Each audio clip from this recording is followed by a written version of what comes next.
Hey guys, make sure you stand till the end. If you make one common mistake, we can burn modules, computers, and that can end up costing you thousands of dollars in repairs. How we know about that?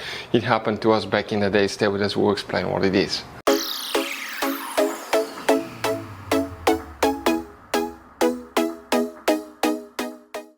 Hey guys, welcome back to World Mechanics. Thank you guys for watching and subscribing to the channel. Today guys will be super helpful video to any of you having Dodge Jeep Chrysler vehicle. If you guys have one of those, you have problems where the transmission shifts hard. Okay, the transmission kicks. You wonder what causes that. Before you guys waste money on parts, tools, diagnostics, transmission solenoids, even transmission replacement, watch that video because it could be simple fix. We've seen where people will spend thousands of dollars on your transmission when it could be something simple that most people overlook or they do not test the correct way. So let's explain what it is.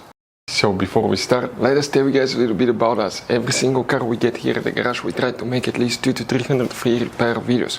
Why we guys do all that? Because our mission in the shop is to save you as much money as we can. All we need in return, please subscribe to the channel, like the video, that way we can keep making these free videos.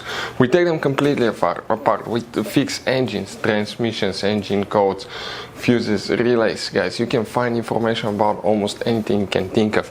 And we have more than 15,000 free repair videos on our YouTube channel that can save you thousands of dollars in future repairs. So let's go ahead and start on it now. So what we got here guys, we'll demonstrate on that Dodge. As you know, Dodge Jeep Chrysler, they're built on the same platform by the same companies, so practically many of the things will work the same. Now, these newer vehicles, and we're not just talking about Dodge Jeep Chrysler, almost any newer vehicle, they have quite a few modules, control units. That's like little bitty computers that communicate with each other. Some cars like BMWs, Mercedes, we've seen having up to 40 or 50 of them, which is unbelievable. Those computers modules, even Dodges, Chrysler, Jeeps, they have them, and they have quite a few of those. They need stable current and they need good voltage. And when they experience fluctuations, things can start acting really weird. And one of those things could be the transmission shifting hard or kicking because of a weak battery, guys. Now, make sure you stand till the end. We want to show you common mistakes people make. 2 of them now. Check this thing out, guys. Most people will get a voltmeter, right? They'll just get one voltmeter and they will check, okay? They will check the voltage on the battery. And if we look right now here, watch what we have, guys. This one, right now, it's at 12.55 volts. And the one next to it is 12.76. So what that tells us, guys, it tells us that this battery is better than that battery, right? But guys, you cannot test that battery. If you thought that, okay, this is a good battery, my Dodge or Jeep or Chrysler doesn't shift bad because of a bad battery, check this thing out now, guys. Okay, if you connect it to the battery tester, you need a battery tester, guys. We'll put the information in the video where you can get one from. Those things are life-saving devices. It says 12.78 volts. And if we test that battery, okay, it's after charge because it's completely charged. It's AGM battery.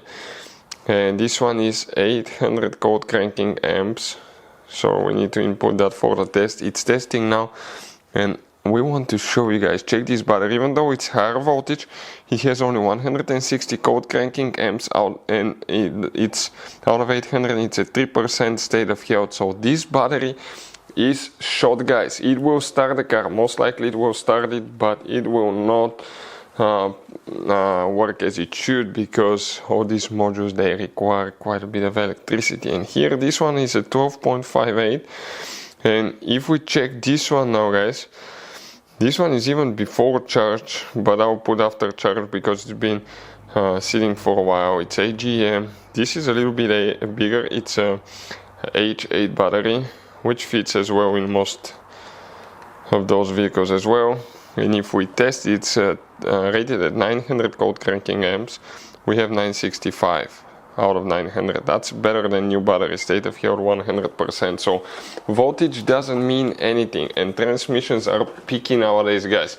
So what we're going to do now, in some cases it could be super easy to detect that you have a bad battery, and you might be the case right here. That's this Dodge started acting funny because of this bad battery. We want to show you now here.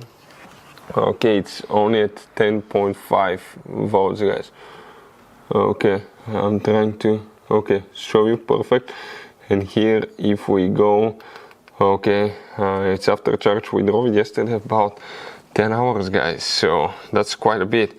This one is rated at 730 code cranking amps.